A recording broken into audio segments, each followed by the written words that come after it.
everything that we do should be in the favor of people. Doesn't mean anything if we just do things for ourselves, for the organizations, for the government, but we need to see at the end how we can bring results for people, for the benefit of the community. And the SouthBridge Group, along with its partner, is working very precisely, very direct in the format of partnership. And our partnership with them is very good. I understand since last year when we start to discuss, we brought the idea that we should formalize initiatives. We should put our power in the favor of our projects. And now, as we are just about to close the Brazil-Africa Forum 2021, I understand we can come to a very good end. I'm just waiting for my friend Franny Lautier to be with us, to come on board. Looks like Franny is already there. Franny, my dear Franny? Yes, good afternoon, Joe. It's good to see you. Good to see you. Good to see you, Quintan. Okay, thank you. Thank you for being with us.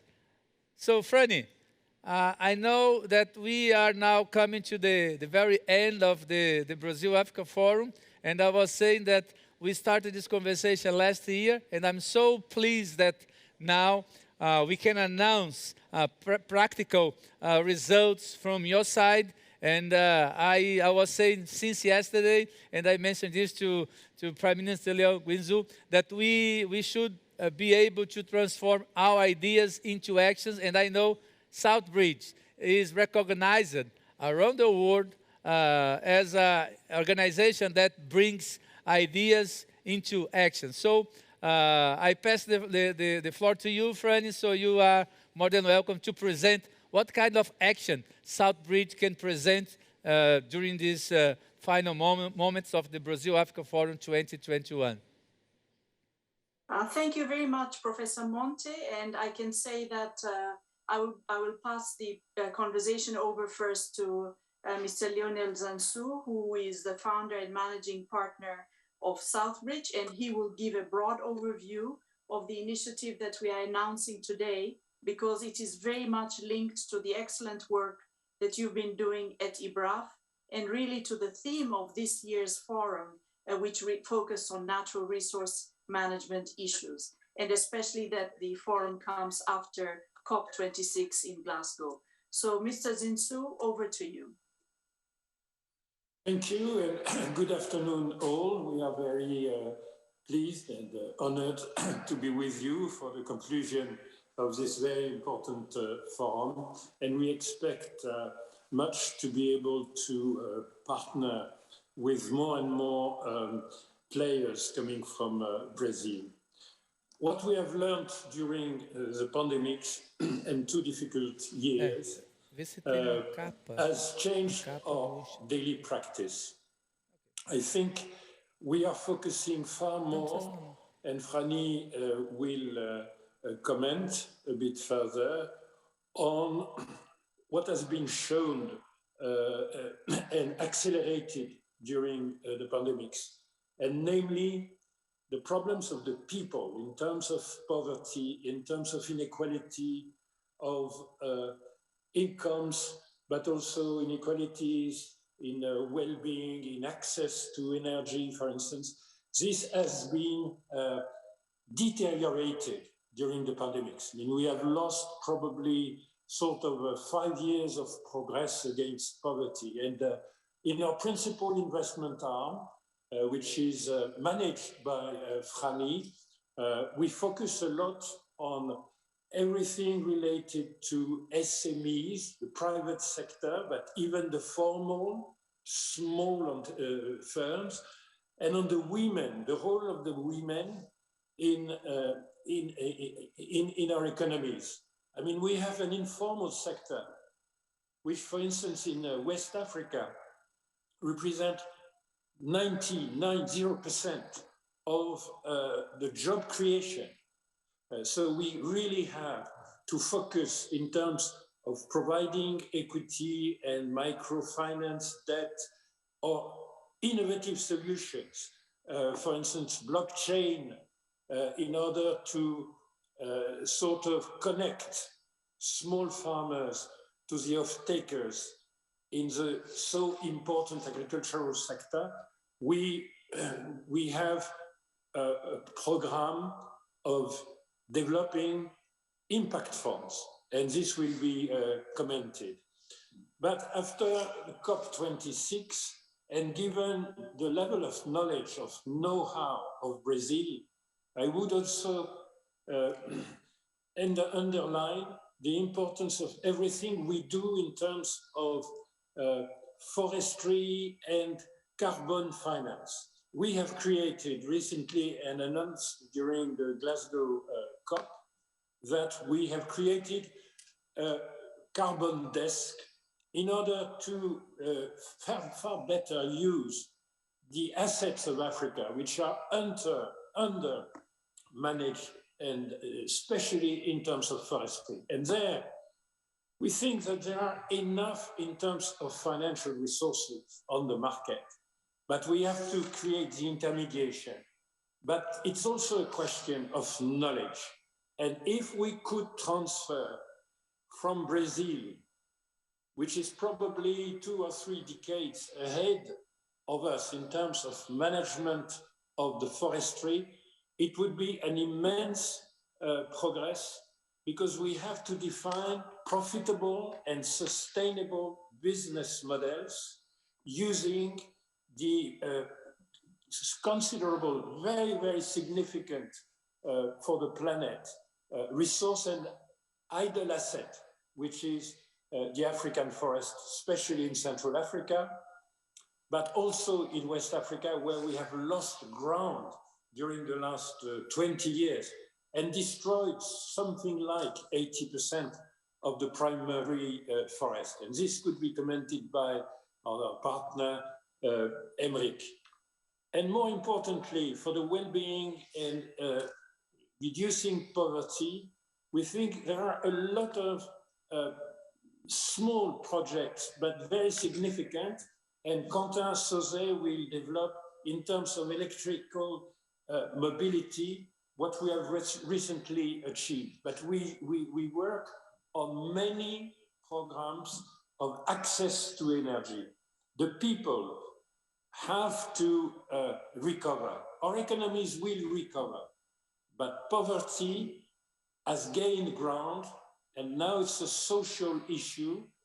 You have many of the knowledges, of the know-hows.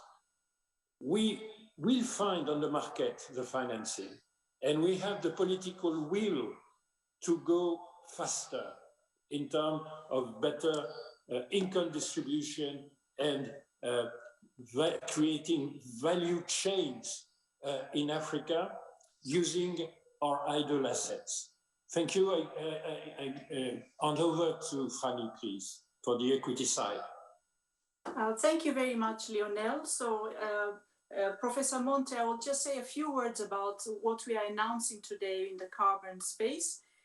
We are going to be putting a lot of efforts to support sovereigns, non-sovereigns, but particularly, as Lionel highlighted, the small and medium enterprises, the individuals that are severely impacted by climate risks, so that we can have solutions that at the end of the day raise the quality of life for everyone. So we do two things in the investment space. One is catalytic climate finance, and that is really to help Africa leapfrog ahead, use new ways of dealing with infrastructure that build in adaptation, resilience, and mitigation of risks, looking at how to reconcile economic development and climate change adaptation, and also looking at how we can bring in the context and concepts of green investing in the financial sector.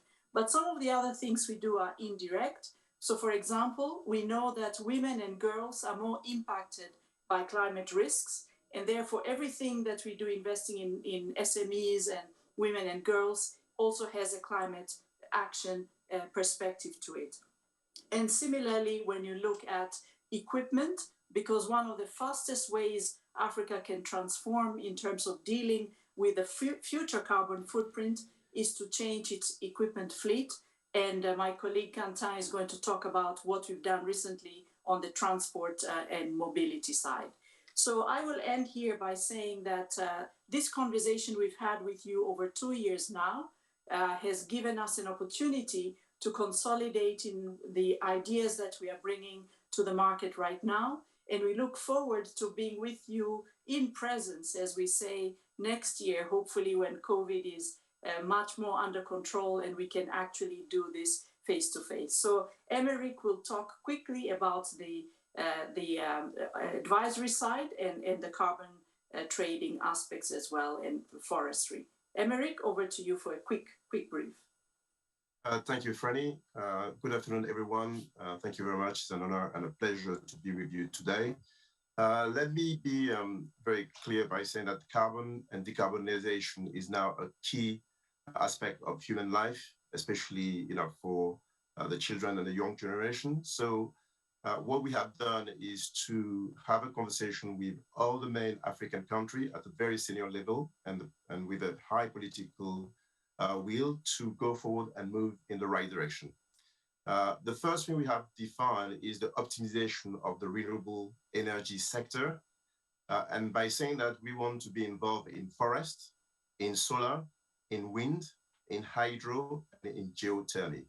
The reason for that is to make sure that there is a virtuous circle which is established and that none of those in different aspects is being ignored by putting too much emphasis on one. And the key with optimization is to make sure that everything is well balanced and we don't have excessive move in one direction and no move in another direction. When we say that, we have actually started very concretely with a project in the Basin of Congo with the development of the forest. The forest, as we know, is the key element to capture carbon, and developing the forest is enabling the world to have a better management of this threshold, which is 1.5 Celsius increase in temperature of the world. With developing forests, we have three different aspects. The first aspect is the afforestation, which is actually the creation of new forests by planting trees. The second one is the reforestation, which is actually the implementation of changing in terms of replanting trees which have disappeared. And the third one, which is less considered, is actually the sustainable management of the forest itself. And those three aspects enable us to give a full framework on different countries, different interests, and different locations. If we take something which is very talked to about now, which is the green wall going from Dakar to Djibouti, there are different aspects of the forest which we want to capture and work all together. And as the Prime Minister Lionel said, we know that Brazil have a very long-standing history in that, and we'll be very happy to welcome some of your technical partners to work with us on synergy.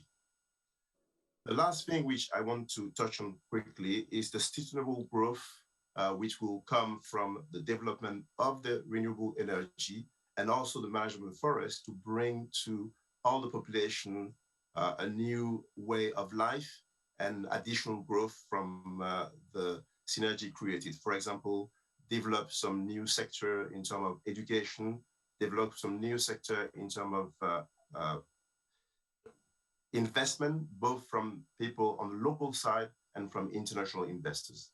So I'll pause here by saying that we are very happy to work with you on all those aspects. Thank you. Quentin, you have a concrete example to share, which closed recently? Yeah, thanks. So hi, everyone. Thanks for allowing me to present you the project that we've closed recently that is called Zembo. Zembo is a young startup dealing with electric mobility in Uganda. So what they basically do is they help taxi motorbike drivers in Kampala, the capital of Uganda, to switch from thermal motorbikes to electric motorbikes, providing a service where they build and operate charging stations all across Kampala. 50% of them are used with solar panels, and they operate a battery swap system where the motorbike drivers, instead of going to the petrol station, will go to those swap stations and exchange the used battery with a new one, a fully charged one. What's super exciting about this business is that it's actually profitable. It's cheaper for the motorbike driver, because with the rising fuel prices, and it's not going to stop, it's getting even more competitive. It's safer for the public, and of course, it's providing much less pollution and helping also African cities to be livable in the coming years. And so we're super excited because we've helped them to close an investment of above 3 million euros, and debt will come also. And they are targeting several countries across the continent. And what I want to highlight on here is just to help you understand that the next revolution in mobility in the continent, in sub-Saharan Africa, is happening now, because it's not a technical issue. It's just about aligning the right pieces in terms of course, structure, project, and financing. And it's just about now. It's going to happen in the coming 1, 2, 3 years. And you'll see the whole park of two-wheelers and three-wheelers that will switch from thermal motorbikes to electric motorbikes in the coming years. And it will happen much faster in Africa compared to other continents. So this will happen, and you will be able to see this live as we speak. We're super excited about this, and of course, happy to discuss with all of you about that.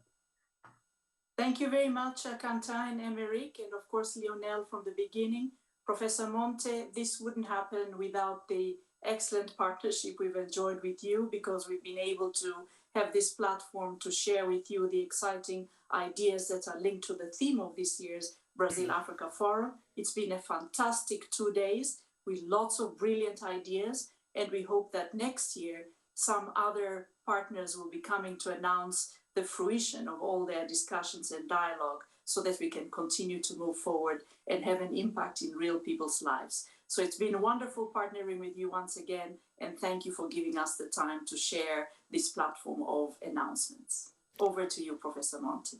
What a privilege and pleasure to receive your group, Quentin, Emeric, Lionel, and yourself, Franny, to share with us your experience. I know that we are dialoguing and discussing for a quite long time since last year, and I know that we can mobilize our efforts to bring more and efficient ideas into actions. And I know this is an action, and I'm very glad that you are sharing with us. And I understand maybe later people who are watching us in Brazil will knock your door and say, why don't you come to do things with us as well? So, Emeric, you may have partners in Brazil that will come to you. Lionel, from yesterday and today, we learned too much from you.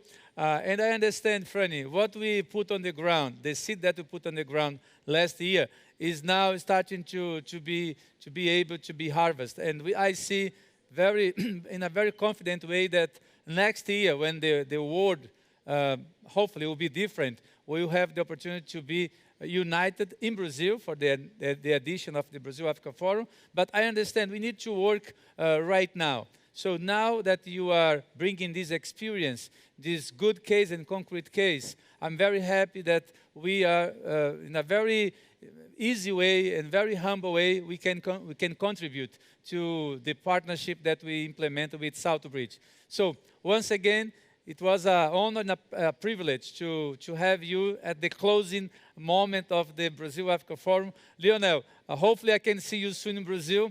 Franny, Emeric, and Quentin.